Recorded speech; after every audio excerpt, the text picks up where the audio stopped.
Debido a que las palabras de los hombres con el tiempo perdieron su valor, pues la gente siempre promete y no cumple. Sale un dicho o un refrán que dice: las palabras se las lleva el viento. Y sabemos que esto es por causa del pecado de los hombres, porque a ellos les gusta la mentira.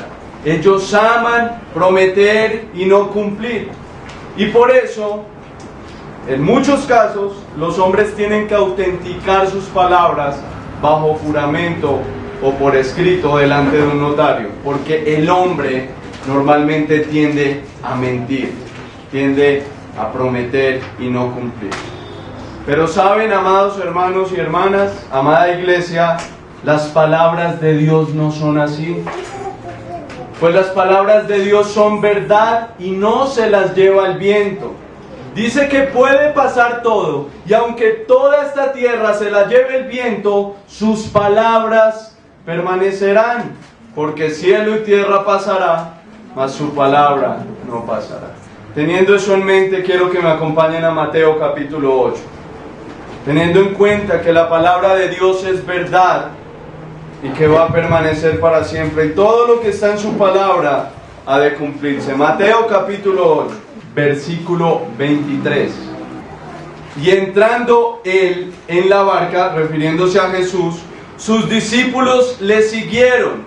Y he aquí que se levantó en el mar una tempestad tan grande que las olas cubrían la barca, pero él dormía. Y vinieron sus discípulos y le despertaron diciendo: Señor, sálvanos que perecemos. Él les dijo: ¿por qué teméis, hombres de poca fe? Entonces, levantándose, reprendió a los vientos y al mar, y se hizo grande bonanza. Y los hombres se maravillaron diciendo: ¿qué hombre es este que aún los vientos y el mar le obedecen? Bueno, amados hermanos, es bueno recordar y tal vez repetir el contexto en que tenemos este pasaje. Tenemos a Jesucristo en la casa de la suegra de Pedro, la cual la acabó de sanar porque tenía una fiebre que la llevó a la cama, porque era una fiebre bastante fuerte. La fama de Jesús empieza a extenderse, y por eso luego le llevan a él muchos enfermos y le llevan a él muchos endemoniados. Él los sana y él libera a muchos de los demonios. Jesús, al verse rodeado de tanta gente, manda a pasar al otro lado. ¿Cuál es el otro lado? El mar de Galilea. Acá encontramos en Mateo que es el mar de Galilea. En los otros evangelios puede que se le llame el lago de Tiberíades o el lago de Genezaret, pero es el mismo. Cuando lean en la escritura que dice lago de Tiberíades o lago de Genezaret, es el mismo. En el evangelio le vamos a llamar, en el evangelio de Mateo, mar de Galilea, porque Mateo le llama el mar, y es el mar que apunta a ser de Galilea. Entonces, ¿qué pasa? Jesús manda pasar a los otros, a los discípulos al otro lado, y de camino se encuentra un escriba, el cual, como vimos hace unos días, necesitaba meditar en su interpretación de qué era seguir al Hijo del Hombre. El Señor le dijo: las zorras tienen guarida, los pájaros tienen nido, pero el Hijo del Hombre no tiene dónde recostar su cabeza. Le está diciendo al escriba: calcula el precio que es seguirme. Calcúlalo, porque de pronto no vas a tener comodidades en esta vida como tú estás pensando, y estás haciendo la interpretación del Hijo del Hombre de Daniel. Por eso, más bien recuerda que el Hijo del Hombre también va a sufrir, que el Hijo del Hombre se le van a poner muchas personas. Piensa de esa manera, y ahí sí dime: te seguiré a donde quiera que vayas, Jesús. Luego de encontrarse con el escriba, se encuentra con un discípulo que necesita meditar en su seguimiento. ¿Por qué? El discípulo le dice: Señor, déjame primero ir a enterrar a mi padre y luego te sigo. Y Jesús le está diciendo: deja que los muertos entierren a sus muertos, refiriéndose a que ese discípulo debe evaluar quién tiene la prioridad en su agenda de vida. si Jesús o su familia. Le está haciendo un llamado radical a decir, tú cuando me estás siguiendo, yo siempre voy a tener el primer lugar. Que es que me tocó hacer este domingo una fiesta para mi familia, que es que me cogió el sueño, yo quería ver hoy un partido que iban a dar, entonces no pude seguirte, Señor. El Señor dice, deja que los muertos se ocupen en su agenda de muertos, pero tú que me sigues, hazlo, sígueme, porque Él no le dice, pues vaya y mira a ver cómo entierra a su padre y luego me sigue. No, Él dice, sígueme, dale la prioridad a las cosas del reino. Y vimos que acá hubo un ejemplo para esta ilustración. A nuestro hermano Freddy, su padre se murió días atrás,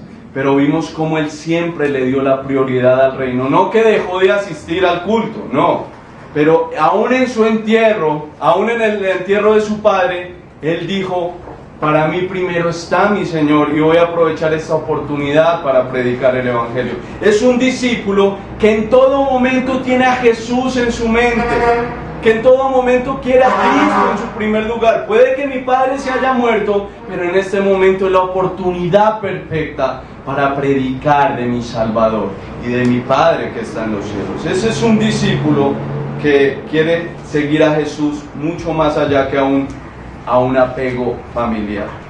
Entonces, en este contexto es que tenemos el pasaje.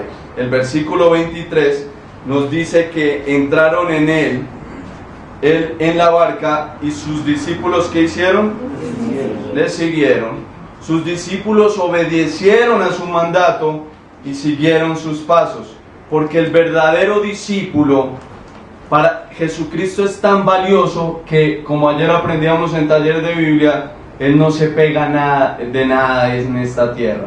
Simplemente sigue al Señor, no se pone a pensar, ¿será que sí? ¿Será que no? Él sigue al Señor. Vamos para el otro lado y Él obedece su voz y le sigue. Y entonces, en ese contexto tenemos el pasaje que vamos a predicar hoy. El título del sermón de hoy es La tempestad en la barca de Emanuel. Repito el título. La tempestad en la barca de Emanuel.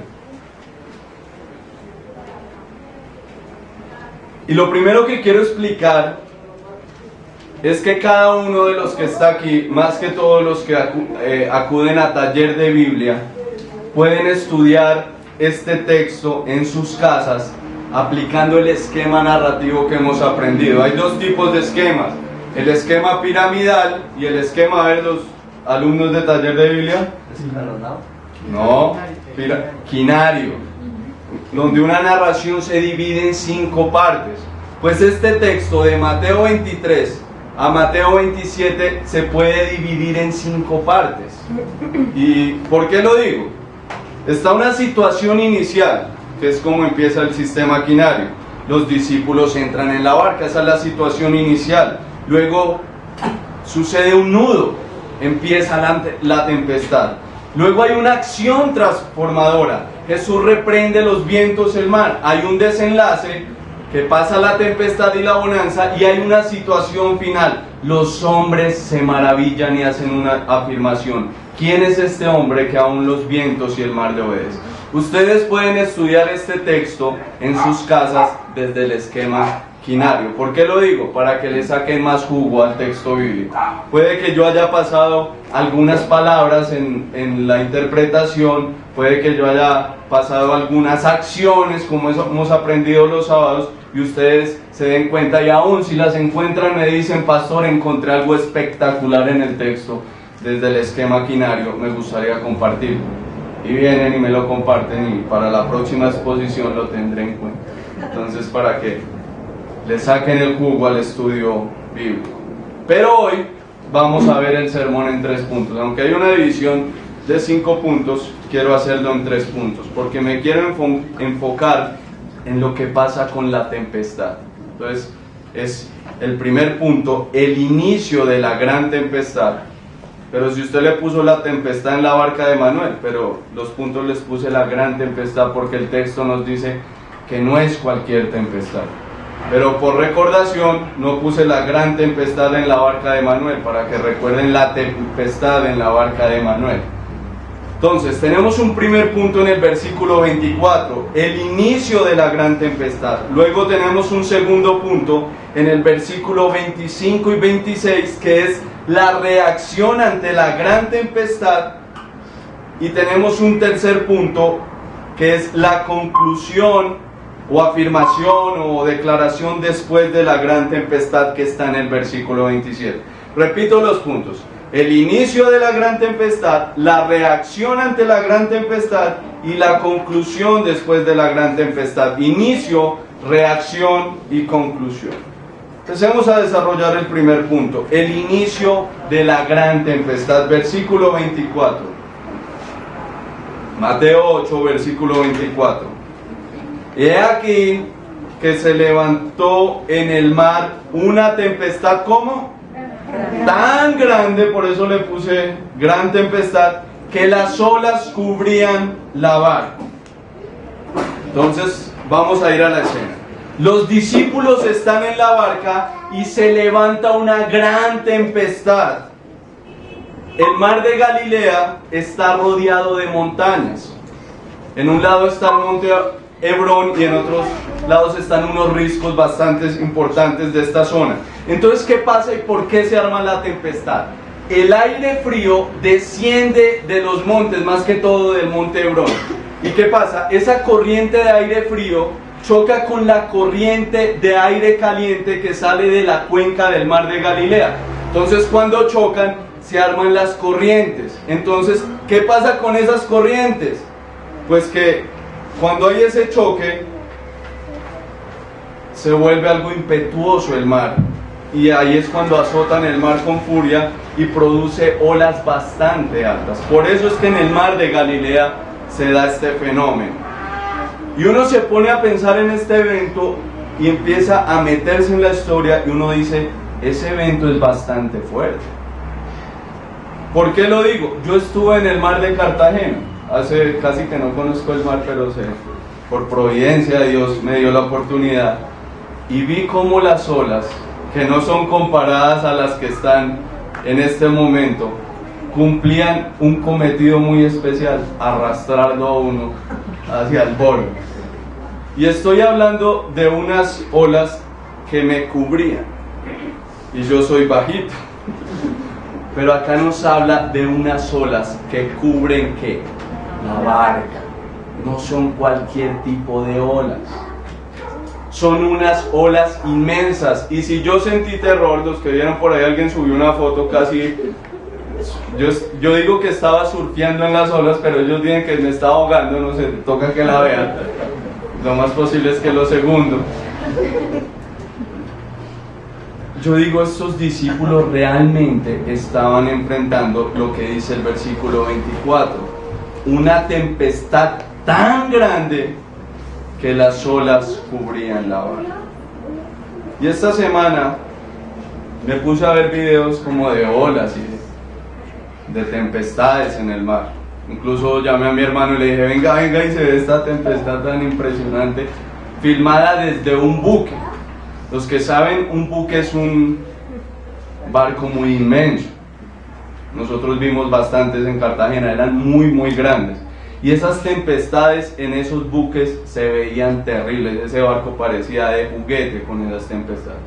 Pues la barca de los discípulos no era un buque, era una barquita de pescadores. Y que las olas azoten esa barca debería ser terrible.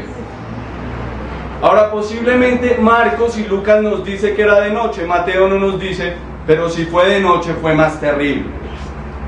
Porque unas olas en una barquita, no en un buque, y que cubran la barca, pues obviamente cualquiera va a estar asustado.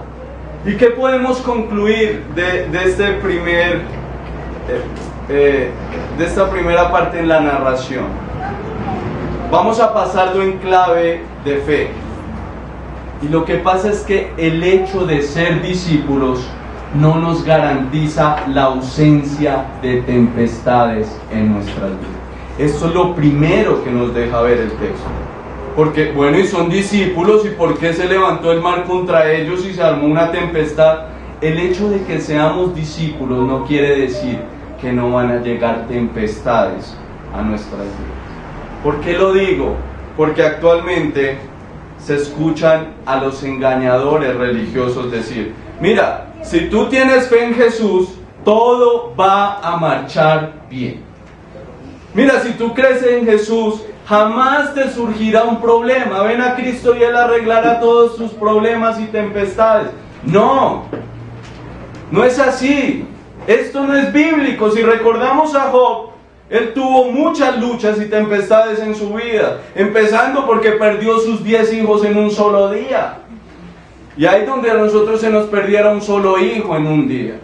Job enfrentó una tempestad fuerte. ¿Y era discípulo? Sí. ¿Y era justo? Sí. Job empieza diciendo eso. Dice que Dios: ¿has visto mi siervo Job? Como él no hay ninguno otro en la tierra. Es justo. Ay, pero cualquiera te sirve en balde. Pues entonces, si quieres, toca sus bienes, pero no toque su vida. Tocó con la vida de sus 10 hijos en un solo día. En ese mismo día perdió todos sus bienes, estuvo enfermo con lepra, perdió sus amistades y aún el amor de su esposa se marchó. En un solo día. Es una tempestad bastante fuerte. Que si uno dice: donde me llegara esa tempestad, yo no sé qué haría. Pero nos está diciendo la Escritura que en tu vida, aunque seas discípulo de Cristo, van a llegar tempestades. Incluso si empiezas a seguir a Cristo, lo más seguro es que lleguen tempestades. Si no llegan tempestades, preocúpate mucho. Porque es que hay muchos que llegan creyendo eso a la iglesia. Hoy muchos están batiendo el ramo, diciendo lo que pasaba ahorita el Señor cantando, que viva a Cristo, que viva el Rey. Diciendo: ese es el Rey terrenal que necesitamos.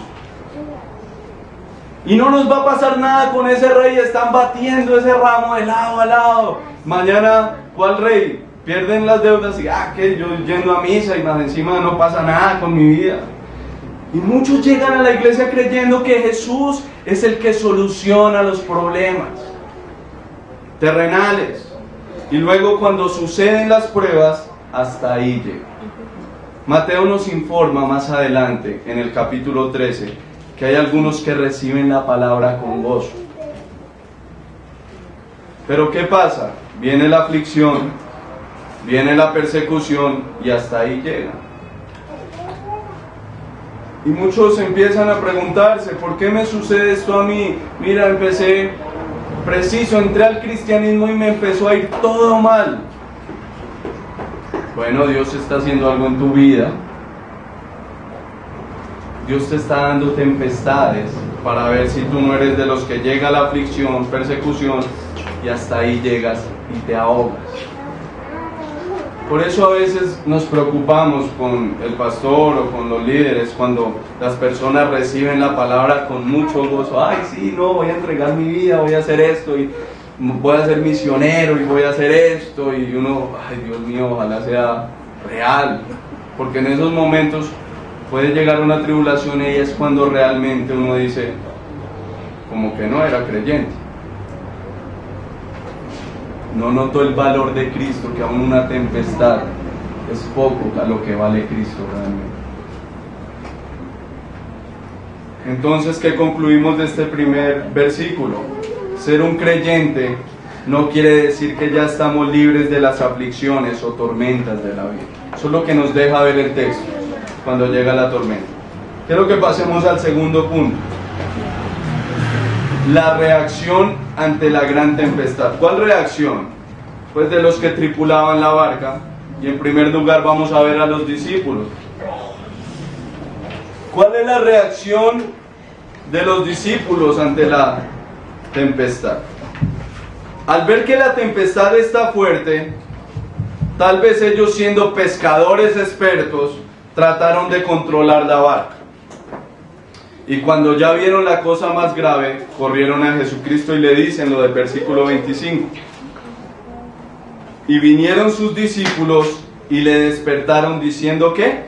Señor, sálvanos que perecemos. Ahora, como algún pastor alguna vez nos enseñaba, esos signos de admiración, no es que llegaron los discípulos Jesús, discúlpanos, qué pena molestarte en el sueño. Señor, sálvanos que perecemos. No, si esta exclamación es porque ellos llegaron corriendo desesperados diciendo: Señor, Señor, sálvanos, sálvanos, nos vamos a ahogar. Señor, nos vamos a morir en esta tempestad. Despiértate, ¿no ves que perecemos? Y muchas veces en nuestras tempestades actuamos así, nos desesperamos. Se nos olvida que nuestro Señor tiene todo bajo control y llevamos a las cosas al Señor, de esta seguro que si no paso.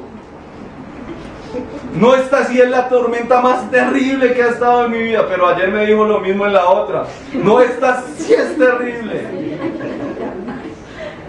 En esta sí voy a perecer. Los discípulos somos así. Se nos olvida que Él está ahí y nos desesperamos. Ayer alguien me escribía. Es una persona que está enfrentando inconvenientes bastante fuertes. No es de esta iglesia, para que no se les llene de la curiosidad. Tempestades en su vida bastante fuertes. Esta persona está conociendo del Señor, pero yo he sido testigo cómo el Señor le ha liberado de peores tormentas tiempo atrás. Pero ella me escribía literalmente, me decía: a veces siento que mi vida se acaba y siento pocas ganas de vivir, de verdad. Los discípulos están diciendo que van a perecer. No se dan cuenta que el Señor está con ellos y se desesperan. Y hay momentos en nuestra vida que la tempestad está tan grande que gritamos y decimos: ya no quiero vivir. O no me van a decir que esa frase que decimos: Señor, ven pronto, rápidamente, porque me quiero ver contigo. Esa es una excusa para decir: no quiero vivir más. Esa es una excusa para decir: Señor, tú estás conmigo en esta tormenta. Y decimos: ven pronto. ¿Por qué? Porque la tormenta está muy fuerte. Y le estamos diciendo: ¿por qué caemos en un grado de incredulidad tan fuerte? Le estamos diciendo: Señor, ven pronto, y Él está con nosotros. Por eso es que no podemos llegar a un desespero como lo hicieron los discípulos. ¿Por qué? Porque quiero que miremos la reacción de Jesucristo, que nos dará algo más de luz. ¿Por qué los discípulos? ¿Por qué la reacción de los discípulos pudo no haber sido la mejor? Porque uno dice: pues uno normalmente haría eso. Pero el Señor reacciona de una manera que les está diciendo: esa no es la forma. Primero, la escena nos muestra al Señor que está haciendo algo en el versículo 24. Dice que he aquí se levantó en el mar una tempestad tan grande que las olas cubrían la barca. ¿Y qué hacía el Señor? Dormía. El Señor descansaba de su labor ministerial de todo el día.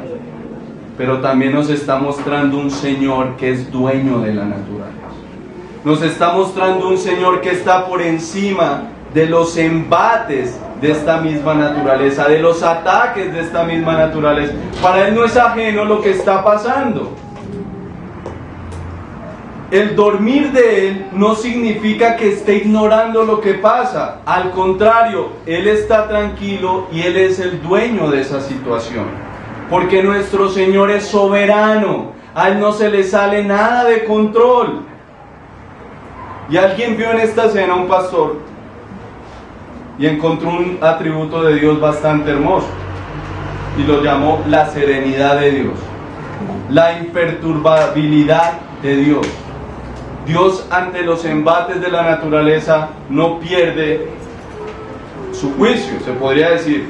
Él sigue sereno. Por eso es que Jesús dice: pero Él dormía. Noten ese contraste. Hay una tempestad terrible, las olas cubren al mar, el barco está que se cae, y Jesús dice: pero Él dormía. Para Él no se le ha salido nada de control. Él es sereno ante esas situaciones.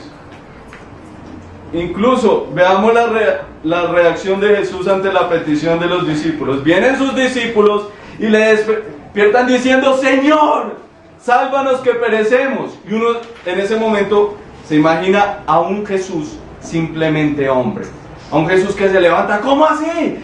¿Cómo así que vamos a perecer? No, mueva el barco hacia allí, mueva el barco hacia allá. Pero no, incluso les contesta estando recostado todavía. Eso es lo que me impresiona.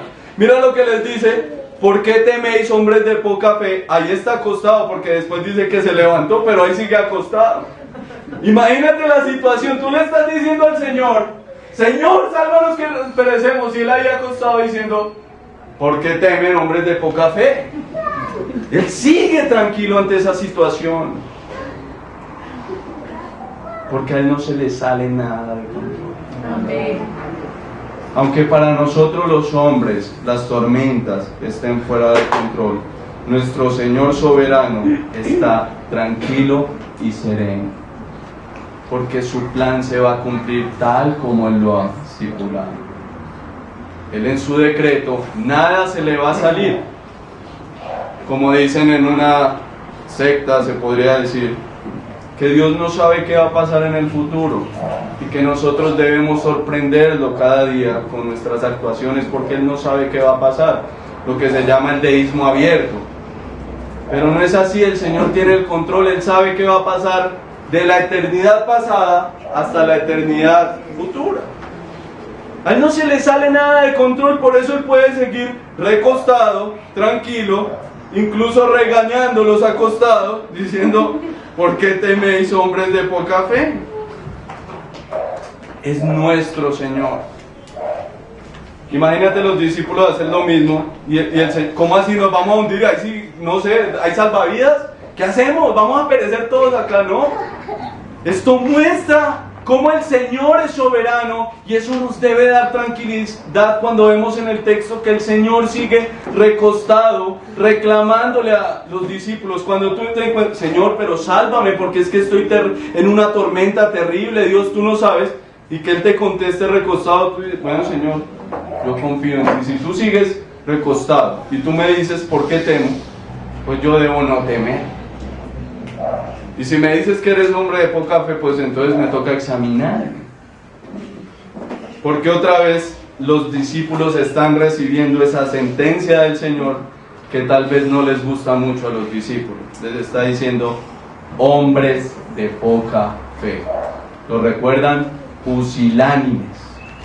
Otra vez el pastor Mauricio nos dio fuerte 2 meses con el pusilánime, y ahora el pastor Ricardo lo mismo.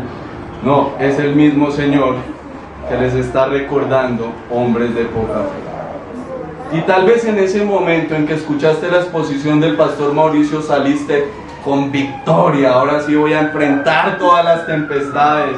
Ahora sí, Señor, tú me vas a guardar de todo. Pero llegó una tormenta y otra vez: no, Señor, yo no sé qué voy a hacer. Dios, ¿qué hago? Pues entonces otra vez el Señor te recuerda: ¿por qué teméis, hombre de poca fe? Ya te he sacado de peores, ¿por qué estás temiendo? Recordemos dónde había escuchado a los discípulos eso: Mateo capítulo 6. La idea no es salirnos de Mateo.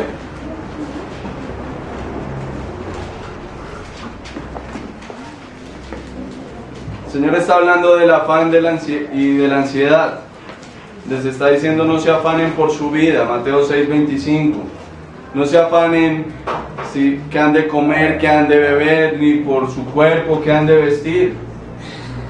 Él les está dando una pedagogía para que no se afanen. Y Él empieza como con plastilina diciendo, versículo 30: y si la hierba del campo, que hoy es y mañana se echa en el horno, Dios la viste así, o sea, Dios cuida la creación. Mira lo que dice: ¿no hará mucho más a vosotros, hombres de qué? Otra vez.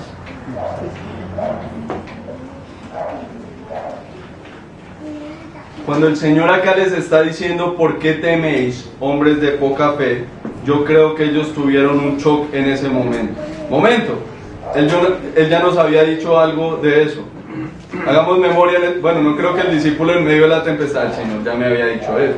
Uno en la tempestad En las consejerías uno le recuerda mucho, el Señor ya te dijo eso, el Señor ya... Y ellos hay momentos que no están escuchando. Uno sabe que no están escuchando. Uno les está diciendo la palabra de Dios en medio de su tempestad y uno sabe que están así como... ¡Ti! Están en otro mundo. Que como a la semana dice, pastor, lo que usted me dijo ese día, ahora lo entendí. Y uno no me estaba en ese momento poniendo atención. Porque en ese momento está primero darle el lugar a la tempestad y no al Señor que está en la barca.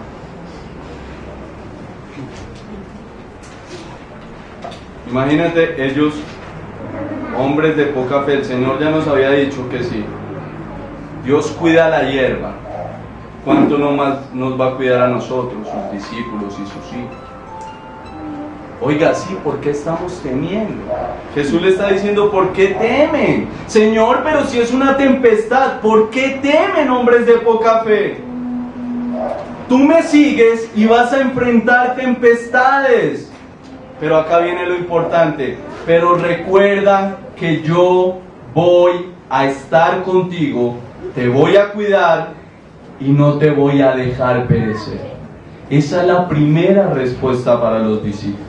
No teman, hombres de poca fe, recuerden todo lo que yo les he hablado y no digan que van a perecer porque yo los cuido. Amada iglesia, ¿por qué dudas que el Señor está cuidando de ti en medio de la tempestad que estás pasando? ¿Por qué estás dudando? Pues hoy te digo, hombre de poca fe, no temas. ¿Acaso no te ha sacado de peores tormentas el Señor? Ay, esta es peor. De verdad que sí. No, el Señor te ha sacado de peores. ¿Sabes por qué el pusilánime y el falta de fe tiene una gravedad en los discípulos? Una gravedad muy particular. Porque mira lo que están haciendo los discípulos. Los discípulos sucumben a la duda en presencia del mismo Señor. Ellos están dudando cuando el Señor está ahí en la barca. Ese es el problema de por qué son de poca fe. Oiga, el Señor está en la barca, debemos estar tranquilos. No debemos estar temiendo.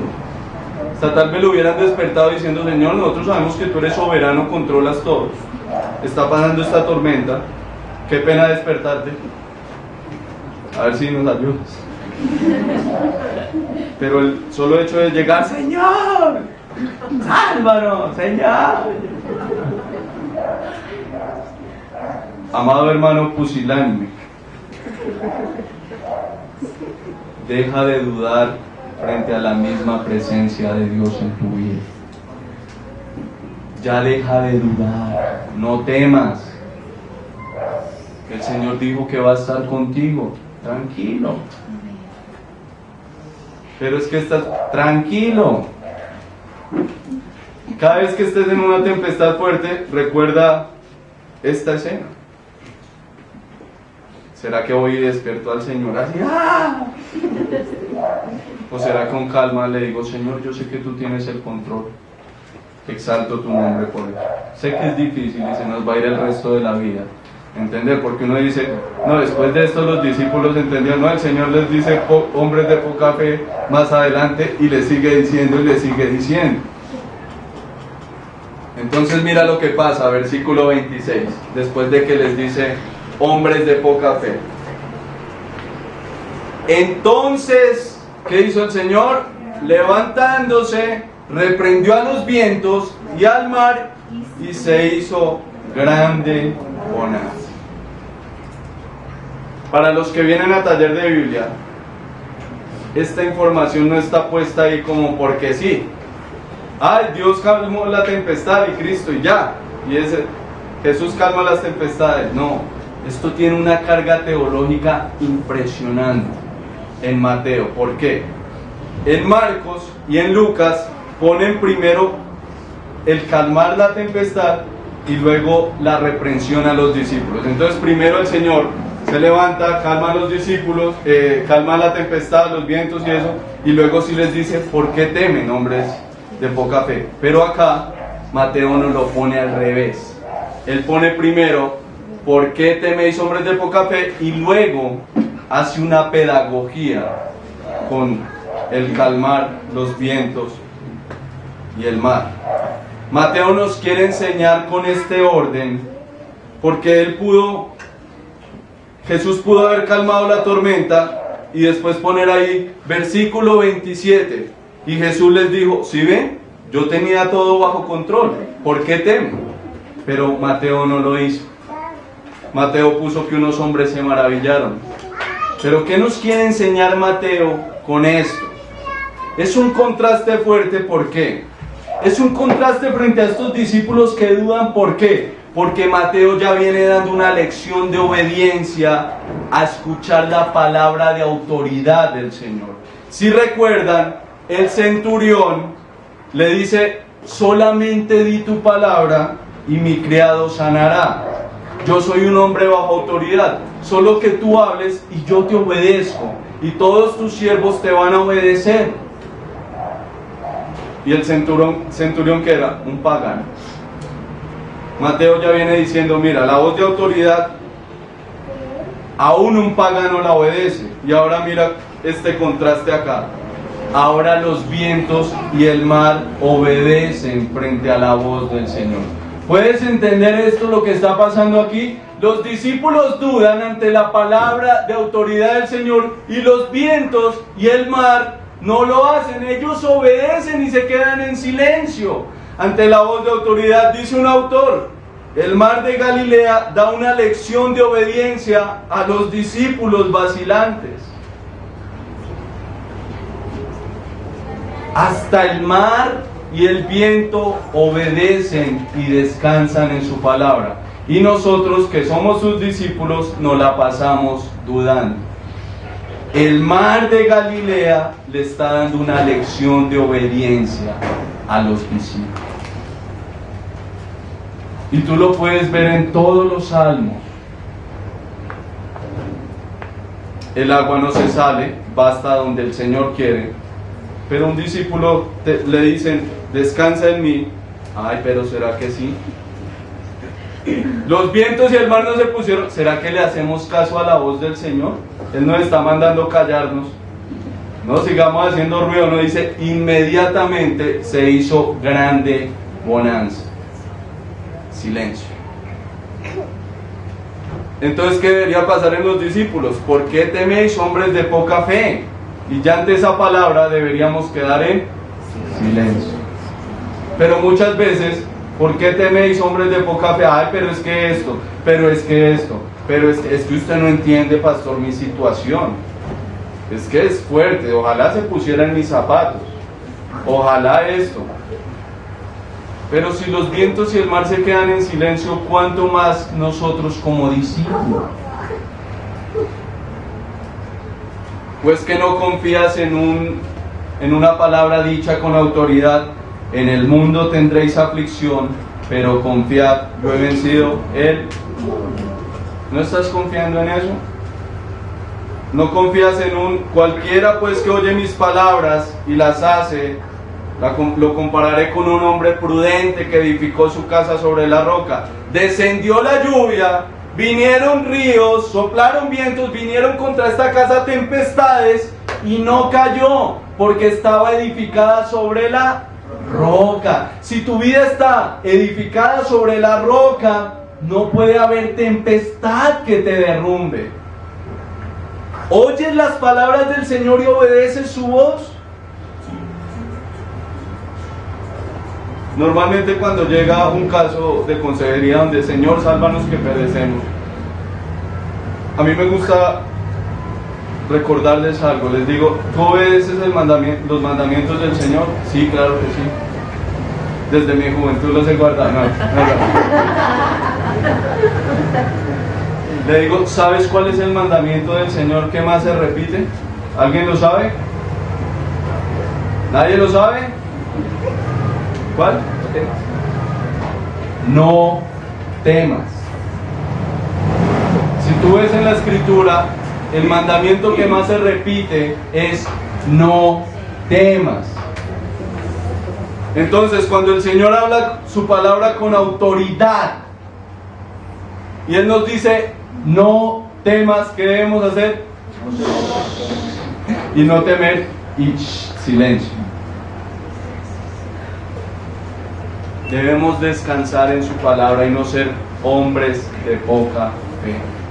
Debemos no temer porque el Señor tiene todo bajo control. Ahora miramos qué pasa en el tercer punto. La conclusión después de la gran tempestad que está en el versículo 27. Hay una conclusión, hay una declaración que hacen unos hombres, esos hombres de poca fe. Unos dicen que eran hombres que iban en otras barcas, otros dicen que eran los mismos discípulos. Para mí no me dice que hay más barcas, entonces esos hombres son los mismos discípulos, los mismos hombres de poca fe. ¿Qué dicen estos hombres? Versículo 27. Y los hombres se maravillaron diciendo, ¿qué hombre es este que aún los vientos y el mar le obedecen? Esa pregunta para mí es la falta de comprensión de los discípulos todavía. ¿Cómo que quién es este hombre? Vienen siguiéndolo, ven las señales del Mesías y ¿quién es este? O sea, como ven, todavía no las cogemos. ¿Quién es este hombre? Primero, ¿quién es este hombre? ¿Por qué les digo que es difícil para los discípulos que no se hayan dado cuenta? Mira, los relatos griegos de esa época, los que han leído algo de mitología griega, nos hablan de ciertos dioses paganos o semidioses que habían actuado en un pasado lejano. Entonces encontramos en la mitología griega a Poseidón, o llamado en la mitología romana como Neptuno, está Nereo, Tritón, estos dioses mitológicos. La sirenita, que eran dioses, bueno, la sirenita no, el papá de la sirenita, los que vieron Tritón, todos aquellos dioses que son mitos, que son falsos, se les atribuía que ellos podían controlar el mar. Pero en la tradición judía no pasaba eso. La tradición judía nos informaba que algunos maestros, que algunos profetas habían podido orar para que hubiera lluvia o para que cesara la lluvia. ¿Recuerdan a Elías? Lloró y dejó de llover, lloró y llovió. Pero en la tradición judía, pilos a esto, la autoridad absoluta sobre las olas y sobre el mar pertenecían a Dios únicamente. No van a ver a un hombre que esté controlando el mar en el Antiguo Testamento. Los hombres solo sabían que Dios podía controlar el mar, que solo Jehová podía controlar el mar. Salmos 89:8. ¿O quién? Jehová. No, ahí dice oh qué hombre. No, dice oh Jehová, Dios de los ejércitos, ¿quién como tú? Poderoso eres Jehová y tu fidelidad te rodea. Y mira cómo describe a este Señor poderoso. Tú tienes dominio sobre la braveza ¿de qué? Del mar. Cuando se levantan sus ondas, tú las sosiegas. ¿A quién se le atribuye esto? A Jehová, Dios de los ejércitos, poderoso. Entonces los discípulos no podrían decir ¿quién es este hombre? No, es Dios mismo. Porque ¿quién puede controlar las olas y quién puede controlar el mar? Solo Dios. Era para que cayeran en cuenta de una vez, para que se despertaran. Mira lo que dice el Salmo 107. Salmo 107 es un poquito más pedagógico con plastilla. Versículo 23. Los que descienden al mar en naves ¿qué es? Barcas. O sea, está hablando de unos hombres que viven de pesca o viven de hacer cosas en el mar, porque dice, y hacen negocio en las muchas aguas. Mira, está diciendo, esos hombres han visto las obras de ¿quién? Y sus maravillas en las profundidades. Versículo 25, porque habló con su palabra e hizo levantar un viento tempestuoso que encrespa sus ondas. ¿Las ondas de qué? Del mar. ¿Quién lo hace? El Señor. Versículo 26. Suben a los cielos, descienden a los abismos, sus almas se derriten con el mal. Y mira, está describiendo a los que están en la barca, versículo 27. ¿Qué hacen los que están en la barca ante ese viento tempestuoso y esas ondas grandes? Tiemblan y titubean como ebrios. Y toda su ciencia es inútil. ¿Qué está diciendo ahí? Por más que sean expertos navegadores, cuando se levanta el mar, no hay ciencia que valga para que lo detenga, porque solo el Señor tiene el control del mar. Y por eso sigue. ¿Qué hacen entonces estos hombres? Versículo 28. Entonces claman ¿a quién? Jehová en su angustia. Hubo unos que clamaron al Señor en su angustia y los libra de sus aflicciones. ¿Cuáles son las aflicciones? De que el versículo 29 nos dice que cambia ¿qué? La tempestad en sosiego. El Señor que calmó y la hizo gran bonanza. Y se apaciguan sus ondas, esas olas que describí al comienzo. Solo Jehová puede cambiarlas. Entonces, ¿qué estamos viendo acá? Versículo 30. Luego se alegran porque se apaciguaron y así los guía al puerto que desean. ¿Puedes ver lo que está describiendo el Salmo? Tranquilos que no va a haber una tempestad con la lluvia. Todos, pues que estoy predicando el sermón y todos, ¿qué vamos a hacer? Nos vamos a mojar. El Salmo nos está describiendo que hay unos hombres que van en el mar, viven del mar, empiezan las olas y ellos claman ¿a quién? A Dios, y el Señor calma las aguas. Los discípulos ¿a quién clamaron? ¿Quién estaba en la barca? El texto y nada más que el texto. Jesucristo. Entonces Jesucristo, ¿quién es por simple lógica? Dios. El mismo hombre que está en la barca durmiendo, al que acuden los apóstoles, los discípulos, es el mismísimo Dios. ¿Qué nos está queriendo decir Mateo? Oiga, no tema, porque el que está en la barca con usted en sus tempestades no es cualquier hombre, es el mismísimo Dios. Por eso es que no debes temer. Él tiene el control del mar. ¿Has tratado de controlar el mar? Él sí tiene el control del mar. Él tiene el control de todo. Y si el mar no le queda grande, ¿tú crees que le va a quedar grande la tempestad que está pasando en tu vida? ¿Que tú lo ves como la tempestad más terrible de la vida? A Él no le va a quedar grande eso, porque es Jesús, el mismísimo Dios. ¿Cómo le puse el título al sermón? La tempestad en la barca ¿de quién? ¿Y qué es Emmanuel? Y he aquí una virgen concebirá. Imagínate a Mateo empezando el texto. He aquí una virgen concebirá y dará a la luz un hijo, que es Jesús. Y llamarás su nombre Emmanuel, que es Dios con nosotros. Empezó diciendo eso Mateo. Ahora vemos en la experiencia de fe que aquel Jesús no es cualquier hombre, es aquel que calma el mar, por ende es el mismísimo Dios.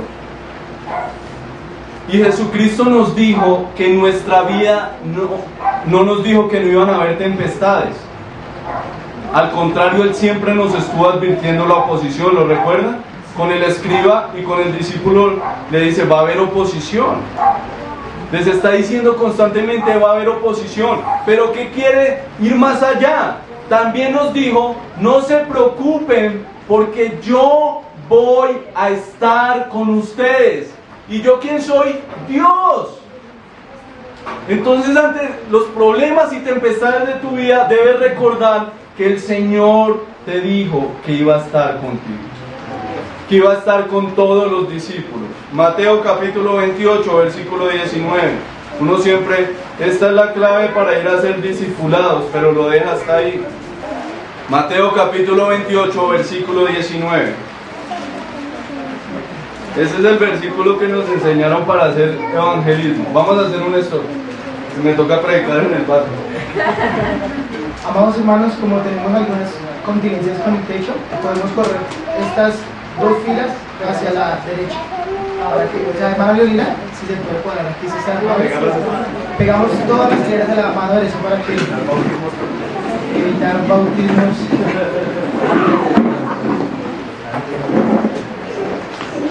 Claro, armaron un buque acá y dejaron una barquita acá.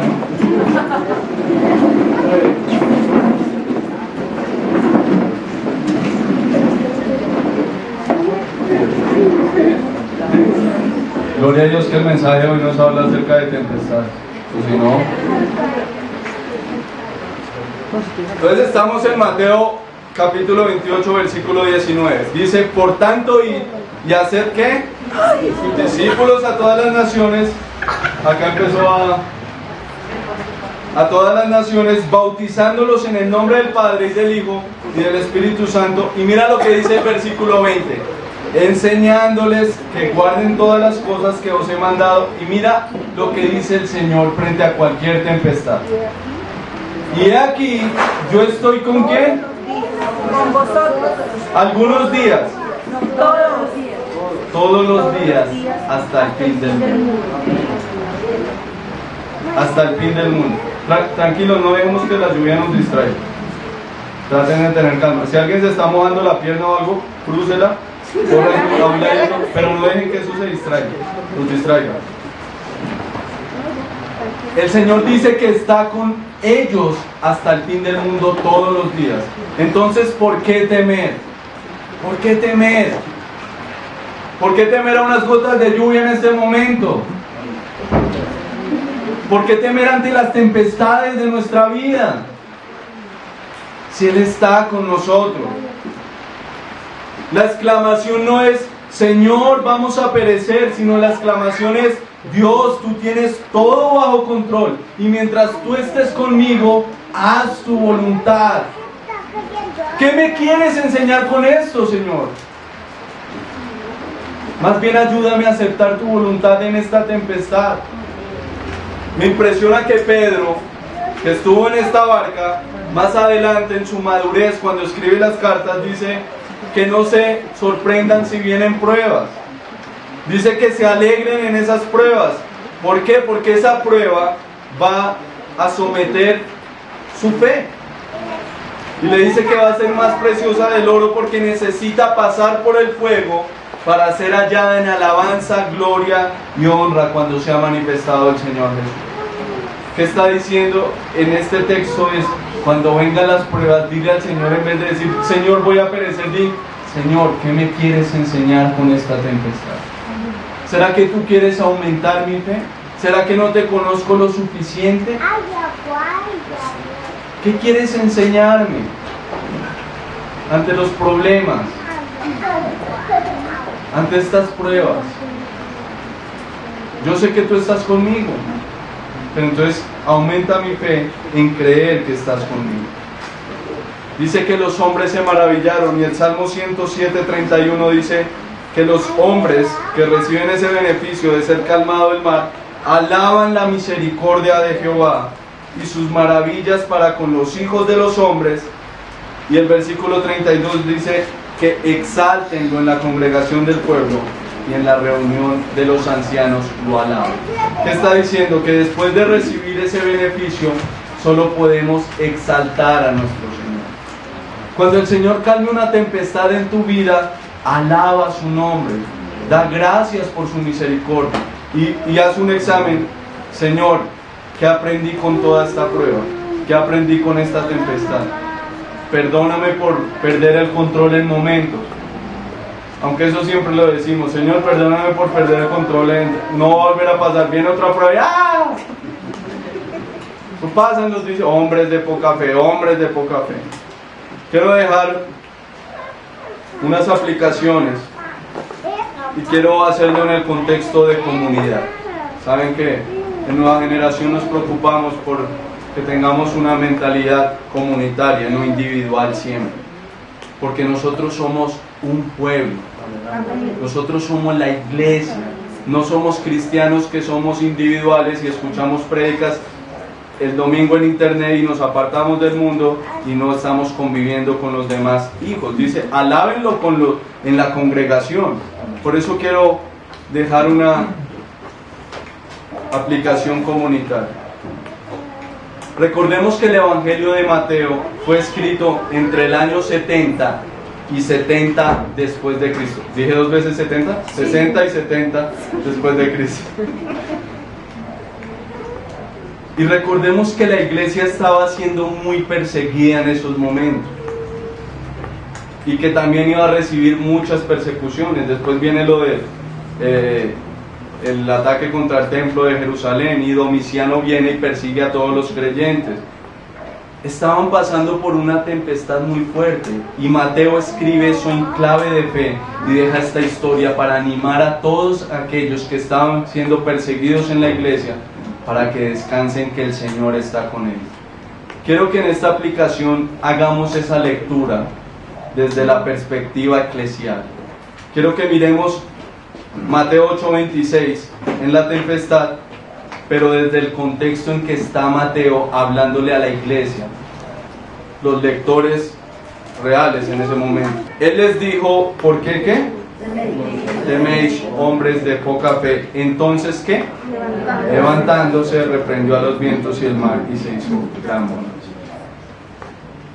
La iglesia estaba pasando por mucha persecución, y Mateo quiere recordarles que están seguros con Cristo. Y por eso, aunque nosotros no lo veamos en español, en griego muchos se conectaron con lo que estaba diciendo Mateo. ¿Por qué? Porque la palabra que dice entonces levantándose en el griego es la palabra egeiro, y la palabra egeiro es la que Mateo utiliza para decir que el Señor resucitó.